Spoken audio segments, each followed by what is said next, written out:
My sister handed out first-class tickets to everyone in the airport lounge, then dropped an economy seat into my hand and laughed, "You're used to the back anyway." I stayed quiet until the pilot walked to row 34E mid-flight, saluted me, and said, "General, ma'am." The captain's heels came together with a sound like a rifle bolt closing. His right hand rose to his temple in a sharp, precise military salute, the kind you only throw when rank demands it, when protocol isn't optional, when the person in front of you has earned something that doesn't wash off in an airplane lavatory. 200 passengers turned their heads in the same direction, toward the woman in seat 34E, the woman with dried coffee on her jacket, the woman holding a crumpled economy boarding pass, the woman who, for the last 40 minutes, her sister had been quietly pitying from the front of the plane. I stood up slowly, the way I always do, unhurried, deliberate, spine straight, and I returned the salute. And I want to be precise about the sound that moved through that cabin in the 3 seconds after. It wasn't gasping. It wasn't applause. It was something quieter and more unsettling. 200 people simultaneously revising a story they thought they already understood. I heard it move from the back rows forward, like wind through a field. And somewhere in first class, I knew without looking that my sister's face had gone the color of old chalk. She had handed me that boarding pass like a verdict, like a final word on exactly who I was and where I belonged. She had laughed, actually laughed, and my father had laughed with her, and my mother had covered her mouth just barely, and her husband Vance had swirled his champagne and said something about standby and government salaries. They had been wrong about my salary for 15 years. They had been wrong about nearly everything else too, but they were about to find out about Vance first. I need to back up, because the airport lounge wasn't where this started. This started the way most things in my family start, with a story they'd all agreed on years ago and never bothered to check. The story was this. Harper does computer stuff for the military, basically IT, tech support in a uniform, useful probably in a quiet government paycheck kind of way, but not the sort of thing you mention at dinner parties unless the conversation has already stalled. I never corrected them. I want to explain why, because I think people assume it was either humility or stubbornness, and it was neither. It was closer to efficiency. My family had a particular quality I recognized early. They were not curious about things that didn't directly affect them. You could correct them once and they would nod, and then 2 months later the old version of the story would be back, unchanged, because the new information hadn't been useful enough to stick. So I stopped correcting. My name is Harper Lynn Calloway. I am 38 years old. I hold the rank of Brigadier General in the United States Army, assigned to the Defense Cyber Operations Command, which I am not going to describe in detail because some of it is classified, and the rest of it would take longer than this story. What I will tell you is that I have been in this work for 16 years, that I have a security clearance that requires a background investigation longer than most people's employment histories, and that my government-issue phone, a hardened, encrypted device that looks unremarkable and does things that would make a civilian's eyes water, goes everywhere I go, including seat 34E. I had been back in the continental United States for 11 days after a 7-month deployment when my mother called and told me the family was taking a trip to Hawaii, Arthur and Sandra Calloway's 40th anniversary. Chloe, my younger sister by 4 years, and her husband Vance had organized everything: flights, hotel, reservations, the whole architecture. It was generous. I told my mother I was glad. She said, "Gio, Chloe got everyone's seats. Just use the confirmation she sends you." I said that was fine. I should have booked my own. My sister Chloe is the kind of beautiful that she treats as a professional qualification. She married Vance Aldridge 3 years ago at a venue that cost more than my first car, my second car, and a year's worth of groceries combined. Vance runs government contracting work, defense sector, he always said vaguely, aerospace and systems, and he wore it the way some men wear watches, conspicuously, constantly, as evidence. He had the particular confidence of someone who has never been told no by anyone he respected. I had met him 6 times before this trip. He had asked me what I did twice, listened for about 4 seconds each time, and pivoted back to himself with the ease of a man for whom other people's answers are just pauses between his sentences. I did not dislike him exactly. I was cautious about him. There is a difference. The confirmation email from Chloe arrived 3 days before departure. 1 booking for 4 passengers in business class, upgraded to first at the gate: Chloe, Vance, Arthur, Sandra. 1 separate economy booking: Harper, seat 34E, middle seat, row 34 of 38. I read it twice. I told myself it was a mistake. Tight booking window, maybe. I emailed Chloe. She read it. I could see the read receipt and didn't respond for 18 hours. When she did, she wrote, "Oh no, that flight is totally full in business now. So sorry," with a little sad face emoji that she had clearly enjoyed typing. I checked the flight manifest through a channel that is available to me and not to most people. Business class was 62% occupied. I booked nothing else. I packed my old military backpack, canvas, worn at the straps, 1 embroidered patch from a unit I served with in 2014 that means nothing to a civilian and everything to anyone who's been there, and I drove to the airport. The VIP lounge at O'Hare was where it landed fully. My family stood together in a cluster near the window, holding their gold-trimmed first-class boarding passes the way people hold props in photographs, slightly too consciously, slightly too high. My father was in his blazer. My mother had the good scarf on. Chloe was in something white and deliberate. Vance was in a sport coat and had a glass of champagne, which at 10:40 in the morning is a choice. I walked in with my backpack and my economy ticket. Chloe saw me, and something moved moved across her face. Satisfaction, I think, though she dressed it up as concern. She reached into her small leather bag and produced my boarding pass with the tips of 2 fingers. Seat 34E, she said. The smirk was slight, but it was there. Right next to the bathroom. Should feel like home. My father laughed. A real laugh. Easy. Unguarded. My mother covered her mouth. Vance swirled his glass and said, "Honestly, you're lucky we didn't put you in standby. Government salary, right?" And then looked at my father like they were sharing something, and my father smiled like they were. I looked at the 4 of them for a moment, took in the whole tableau. "Thank you," I said, and took the boarding pass and picked up my backpack and walked to the economy line. I did not argue. I did not correct. I did not explain. I had learned a long time ago that the best response to people who have underestimated you is patience. Patience is its own kind of precision instrument. You keep it sharp. You put it away. You wait for the moment it's actually needed. I did not know, standing in that economy line, that the moment was going to come at 37,000 feet over the Pacific. But it did. Seat 34E was exactly what Chloe had promised. Narrow, middle. The lavatory was 1 row behind me, and the smell was already there before we'd left the gate. That particular blend of industrial sanitizer and recycled air that becomes deeply familiar on long flights and never becomes pleasant. The man to my left had his elbow confidently in the shared space. The woman to my right was already asleep against the window. I buckled in, stowed my backpack under the seat, and watched through the gap in the curtain as my family settled into their first-class pods at the front. Chloe glanced back down the aisle as she passed, found me with her eyes, and gave me a look that I can only describe as comprehensive. It took in the middle seat, the backpack, the worn jacket, and filed it all under something she had already decided. "Comfortable back here?" she said. "Very," I said. She laughed and kept walking. The flight took off at 12:08 p.m. For the first 20 minutes I read. I have a habit of carrying physical books on flights because it is one of the few environments where I cannot be reached, and I try to use it as such. Then Vance appeared. He came down the aisle from first class with the ease of a man who believes the world is organized for his comfort. He had a paper cup of coffee. He stopped at my row, not because my row was his destination, but because the turbulence had shifted slightly, and he'd grabbed the headrest, and when he steadied himself, the cup tilted. The coffee went across my left shoulder and down the front of my jacket. Hot. Not scalding, but deliberate in the way accidents that aren't quite accidents always feel deliberate. Vance looked at the jacket, at me. "Military training doesn't teach you how to hold a drink," he said. Then he slid past me into the empty aisle seat like he had always planned to sit there, just needed an excuse to claim the row. Opened his laptop and connected to the plane's Wi-Fi. I sat with the coffee cooling on my jacket and thought about what I wanted to do. Not what I was going to do. I already knew that. I was thinking about whether it was proportionate, whether I was reacting to the coffee or to 15 years of accumulated erosion, whether the thing about proportionality is that sometimes the proportionate response to 15 years of small wounds is one very precise action. I decided it was. I looked at the edge of Vance's screen, corporate login, a defense contractor logo I recognized. I will not name it here for reasons that will become obvious, but I will say it is a company with a DoD contract worth approximately $2.3 billion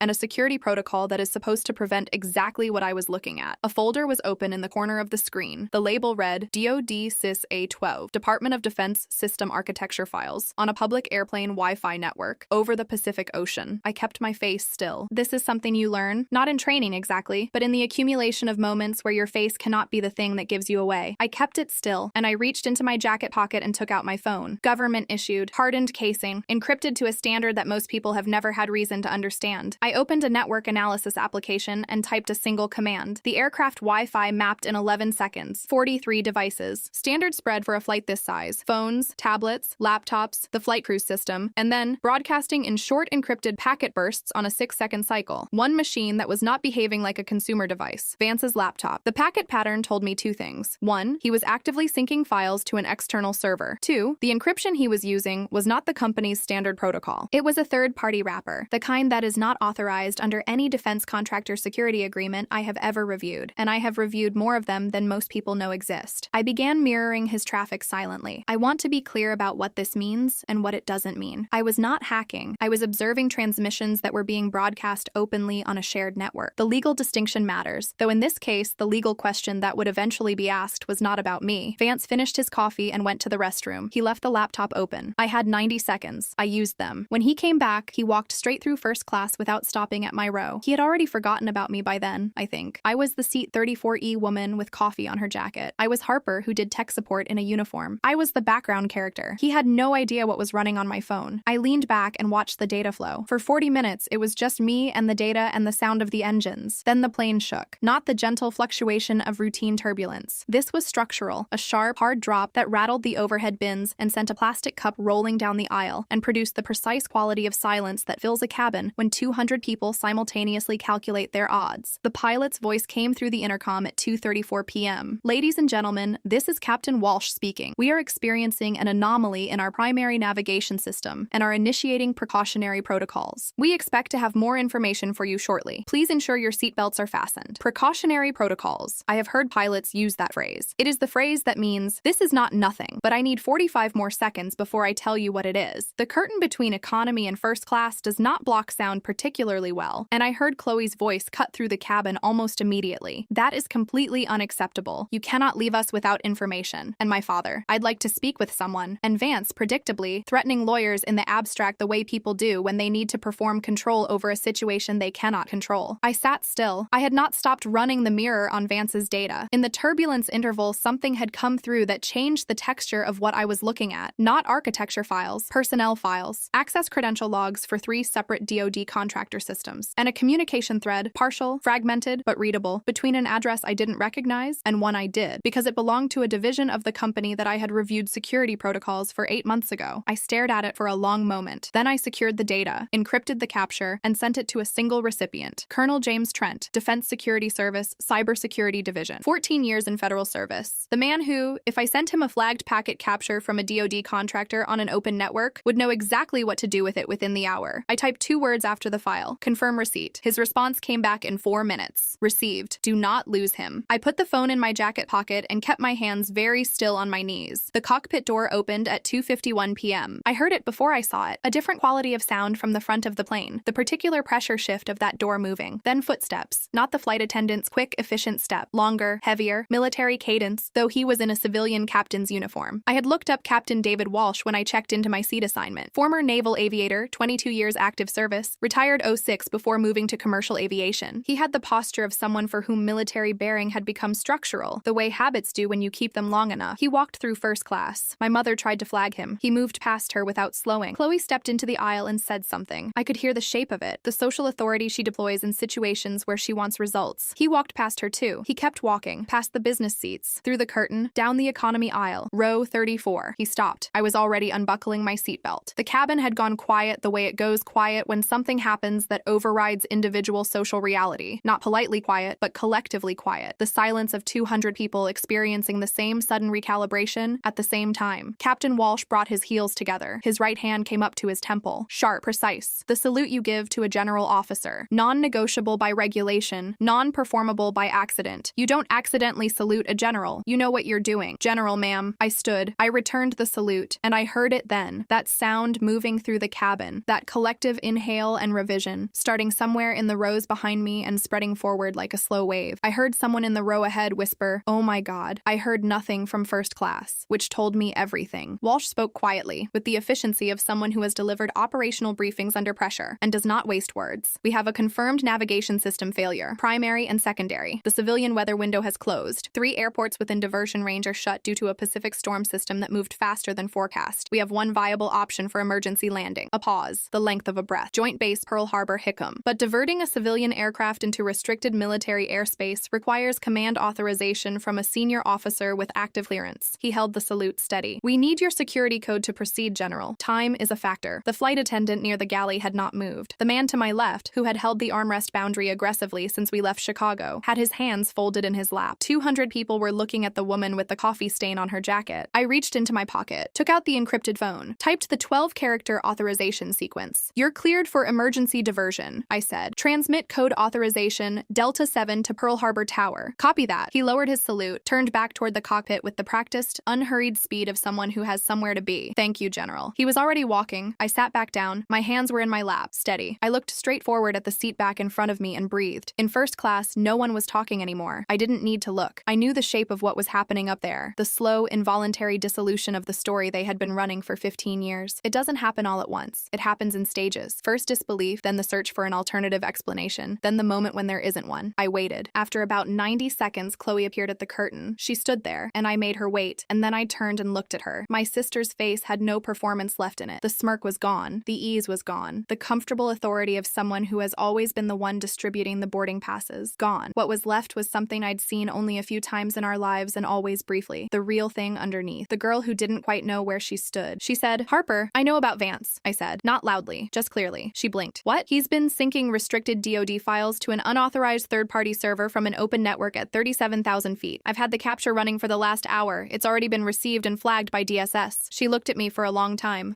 He wouldn't. I'm going to need you to go back to your seat, I said. Federal agents will meet the plane at Hickam. It will be easier for everyone if he hasn't been warned. The color that left her face did not come back. She went back to her seat. I looked out the window at the Pacific. Enormous, flat, indifferent, and thought about the authorization code I'd just transmitted, and the capture file Colonel Trent was already processing, and the fact that in approximately 2 hours we would be on the ground at a military installation where Vance Aldridge was going to have a very different kind of conversation than the one he'd been planning to have in Hawaii. My jacket still smelled like his coffee. I left it on. We landed at Pearl Harbor Hickam at 4:47 p.m. local time. The approach was smooth. Walsh was a good pilot, former Navy, and Pearl Harbor Tower had cleared our lane the moment the Delta 7 code came through. There were 2 vehicles on the tarmac when the stairs came down. Not the SUVs people imagine from movies. Just 2 dark government sedans. Unremarkable, parked at a precise angle, with 4 people in civilian clothes standing beside them, with the particular stillness of people who have been waiting and are not impatient about it. I recognized one of them, Special Agent Donna Park, DCIS, Defense Criminal Investigative Service, 12 years on contractor fraud and espionage cases. I had worked adjacent to 2 of her investigations. She was 44, Korean-American, 5'4", and had a reputation in the community for closing cases that other investigators called unworkable. She did not smile when she worked. She wasn't smiling now. Passengers were held on the aircraft for 40 minutes while the situation on the ground was coordinated. Flight attendants moved through the cabin with practiced calm, distributing water, running interference on questions. Captain Walsh made one additional announcement. There had been a security matter requiring federal coordination. The aircraft was fully safe. Hawaiian Airlines was arranging alternative transportation and accommodations. Everyone would be taken care of. He did not look at row 34 when he said it. He didn't need to. Vance Aldridge was removed from the aircraft before general boarding was released. I watched it from my window. 2 agents, 1 on each side, the specific geometry of a federal escort. Not rough, not dramatic, just inexorable. He was in his sport coat. He had his laptop bag. He looked smaller on the tarmac than he had in the aisle. Chloe was behind him. She had her arms wrapped around herself even though it was 81 degrees on the ground. She looked back up at the aircraft when she reached the tarmac. I don't know if she could see me through the window from that distance. I don't know if she was looking for me specifically. I like to think she was. Agent Park met me in a holding room near the gate area. Clean fluorescents, a table, 2 chairs. She put a recorder on the table and told me it was running and asked if that was fine. I said yes. The packet capture you transmitted to Colonel Trent, she said. Walk me through it. I walked her through it. She asked precise technical questions and I gave precise technical answers. And at no point did she ask anything that suggested she didn't understand exactly what I was describing. We were there for an hour and 40 minutes. The files on Vance's laptop, as it turned out, were not the largest part of the problem. The files were evidence of the problem, which was this. Vance Aldridge had been selectively leaking system architecture documentation to a competitor contractor. Not a foreign actor, which would have been worse, but a domestic competitor with a bid on the same DoD contract over a period of approximately 14 months. The third-party encryption wrapper on his transmissions was the same wrapper that competitor contractor's IT team had been using internally. This is called, in the legal terminology that would eventually appear on the indictment, theft of trade secrets in a federal contracting context. It carries a sentence of up to 10 years. It also, as Agent Park informed me with no particular inflection, constituted a violation of Vance's security clearance agreement, his employment contract, and several specific provisions of the Defense Federal Acquisition Regulation Supplement. He was looking at the end of his career at a minimum, at a ceiling of 10 years federal, at the maximum. I provided my full statement. I signed the documentation. I handed over a complete copy of the capture file. Agent Park shook my hand at the end, which was the first and only personal gesture in the entire 90 minutes. Thank you, General, she said. Clean work. He sat next to me, I said. She almost smiled. My parents were waiting in the main terminal when I came through. My father was sitting down. My mother was standing. They both looked like people who had been through something and were not entirely sure what. My father stood up when he saw me. He is 67 years old, my father. He was an engineer for 30 years, and then he retired and became someone who plays golf and laughs at his son-in-law's jokes. He is not a bad man. He is a man who took the easy story because no one offered him a harder one, and I had never offered him one, and I had done that on purpose, and standing there in the terminal I considered whether that choice was something I should revisit. He said, Harper, just my name. I said, Dad. He put his arms around me, and I let him, which is not something I do easily, and he held on for longer than usual, and I felt him exhale. I didn't know, he said. I know, I said. He pulled back and looked at me with the expression of a man confronting a very long mathematical error. 15 years of a story about tech support in a uniform, and the whole time the correct answer had been sitting right there correcting his work. Why didn't you? Because every time I tried to tell you, the conversation moved on, I said. So eventually, I stopped trying. That's on both of us. My mother had not moved. She had the good scarf still on, though it was askew now, and she was looking at me with something complicated that I did not fully have the vocabulary for. Grief, maybe. Or the thing that looks like grief when it is actually a recalibration, happening faster than a a person can manage gracefully. She said, "Your sister," and then stopped. "I know," I said again. Chloe was with the federal agents. She was not under arrest. She had done nothing illegal, as far as anyone could determine, but she was being interviewed as a material witness with knowledge of her husband's professional activities. That interview was going to last several hours. At the end of it, she was going to have to make some decisions about what she had known and when. Those decisions were not mine to make for her. I left my parents in the terminal and walked out to the exterior of the base, past the checkpoint where a 22-year-old MP in full kit held the door with a precise, "Good evening, General," and I stood in the Hawaiian night air that smelled like salt and aviation fuel and the specific kind of warm dark that you only get at a military installation near the ocean, and I thought about all the times I had sat at my family's dinner table and listened to them explain my own life back to me. 15 years is a long time to let a wrong story run. I had let it run because correcting it felt like arguing, and arguing felt like needing something from people who had decided they already knew. But the thing about a story that isn't corrected is that it doesn't stay still. It grows. It gets passed around. It becomes the version everyone operates from, and eventually you're sitting in seat 34E with someone's coffee soaking through your jacket because the story says that's where you belong. I was not angry anymore. I want to be clear about that. Whatever anger I had, and there had been some quiet and precise and running underneath everything for years, had completed its work and was finished. The captain's salute had been the last piece of it. Not because it was validation exactly, but because it was accuracy. The world had corrected its own record, publicly, at 37,000 feet, in front of 200 witnesses and one live social media stream that Chloe had not gotten around to turning off before it happened. I checked my phone. 14 texts from numbers I didn't recognize, which meant people who'd been on the flight. 47 missed calls, which meant the story was already outside the aircraft. The clip of the salute, someone had filmed it, of course, because someone always films it, had been posted to 3 platforms and was being shared in real time. I put the phone away. Colonel Trent called at 9:15 p.m. He told me the capture file had been processed, the timeline had been reconstructed, the competitor contractor's IT team was being contacted, and Vance Aldridge's security clearance had been revoked as of 6